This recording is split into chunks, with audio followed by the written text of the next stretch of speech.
Just before Thanksgiving, a night manager at a Walmart store in Virginia walked into the break room and opened fire on his coworkers, slaughtering 6 and wounding 6 more before taking his own life.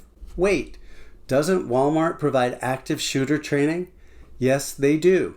So why didn't it work? Because active shooter training doesn't work. It's a myth. In this video, you'll learn why active shooter training is a myth and what types of training businesses, nonprofit organizations, and government agencies that are serious about preventing workplace violence can provide to their staff to actually keep them safe. Hey, my name is Mike Corwin. For 30 plus years, I worked as an investigator preparing cases for civil plaintiff and criminal defense attorneys. During that time, I investigated many shootings and other incidents of workplace violence. And based upon what I learned during those investigations, I spent over 10 years teaching personal safety, self-defense, and even investigation skills to individuals, businesses, nonprofit organizations, and government agencies to help them keep their staff safe. If you like what you learn in this video and want to learn more about preventing workplace violence, I've got something special for you, a free PDF workplace violence prevention checklist. You can find a link to this great resource in the description below.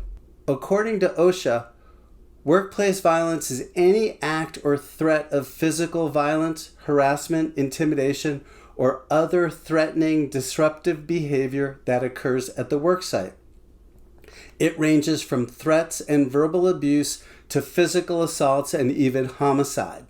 It can affect and involve employees, clients, customers, and visitors. Now, according to the FBI, an active shooter is an individual actively engaged in killing or attempting to kill people in a populated area. Workplace violence is real and pervasive and a serious threat to staff safety and organizations' bottom lines and public reputation. According to the federal government, each year almost 2 million Americans report being a victim of workplace violence. And that's likely an undercount. And workplace violence can happen at pretty much any type of workplace. In 2021, Zogby Analytics conducted a survey of 405 business representatives from a really diverse array of industries, including technology, services, manufacturing, professional, legal, and financial services, restaurants, retail, construction, nonprofits, and other industries regarding violence in the workplace. This survey found 34% of small and mid-sized businesses reported experiencing at least one serious employee threat of violence or an actual violent incident. 91% of those surveyed believed violence can happen in any industry. 34% of the companies reported that their own employees expressed fear to them of workplace violence and concerns about workplace security and or feeling threatened by customers, coworkers, visitors, or members of the public. And workplace violence is really damaging to an organization. Zogby's survey found that episodes of workplace violence caused lower employee morale, lower employee retention rates, lost workplace productivity, lost sales and profits too.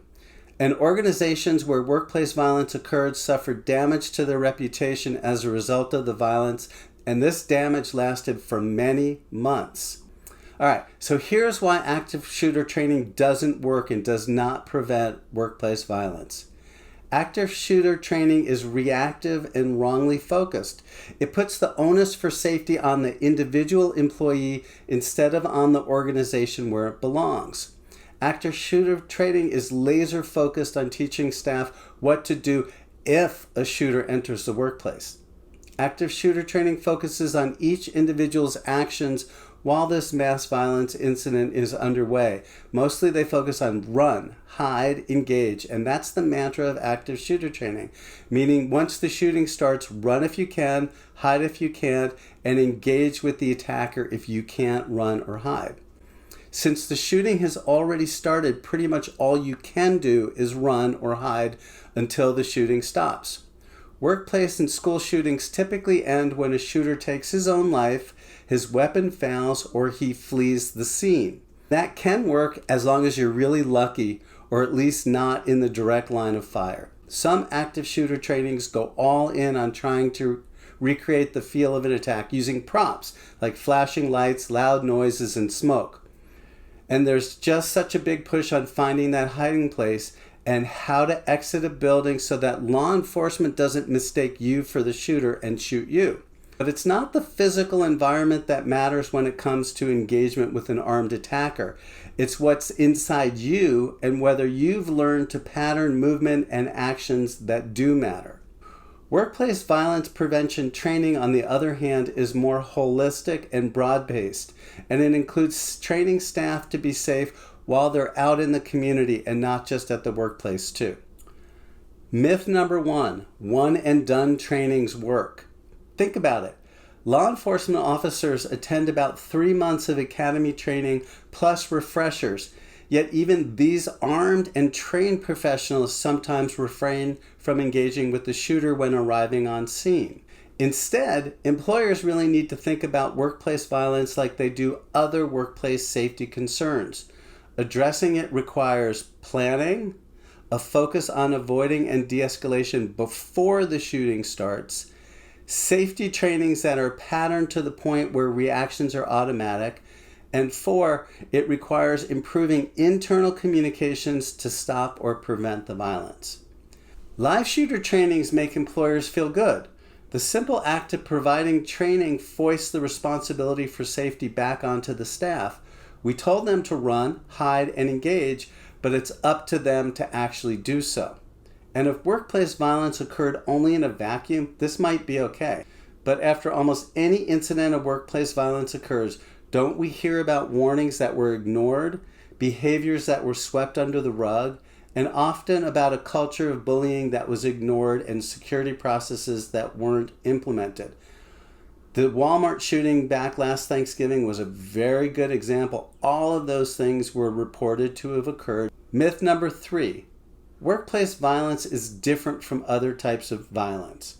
Live shooter trainings treat workplace violence as if it takes place in a bubble, that it's somehow different from the violence which occurs in the community, and that's just plain wrong. For women, the largest cause of workplace shootings is domestic violence that spills over into the workplace. Why at the workplace and not somewhere else? Because the attacker knows that's where she'll be since she has to make a living. Further, these days, grievance-based violence, where people lash out believing they've been wronged and that they have the right to address the perceived slight through violence, drives community-based violence and workplace violence as well. And when someone walks in off of the street and starts shooting staff and customers at a grocery store, the shooter is there because that's where the people are. Okay, if active shooter training isn't as effective at keeping your staff safe, what can your organization do? Workplace violence prevention programs focus on a more holistic approach to violence in the workplace that aims to keep the incident from happening in the first place. Good workplace violence prevention programs focus on strengthening internal investigation processes so as to prevent inconsistent handling of complaints, the goal being to lessen the likelihood that someone goes off because of a failure to address complaints. Workplace violence prevention programs also assess internal and external physical layouts and physical security in order to enhance internal movement patterns and are less about hardening the physical building since the harm can come from inside rather than externally. Workplace violence prevention programs also focus on teaching communication skills, including de-escalation techniques, and to alert management of potential problems before it becomes a real physical threat. In addition, employers can help keep their staff safe while at work and out in the community by developing physical security processes, including parking lot safety, and finally, creating an effective complaint and investigation process and having that in place goes a long ways to helping to diffuse some of the problems that lead to an outburst of violence. A process that instills confidence in your staff that their complaints will be investigated and addressed rather than dismissed out of hand or swept under the rug will go a long ways towards a safe workplace. Active shooter training is a myth. It's far too late into the process when running and hiding, thanks to sheer luck and trying to buy time until an attacker kills himself or his weapon jams. That's really not a strategy. If you would like to learn more about how you can improve workplace safety at your workplace, check out my free workplace violence prevention checklist in the description below.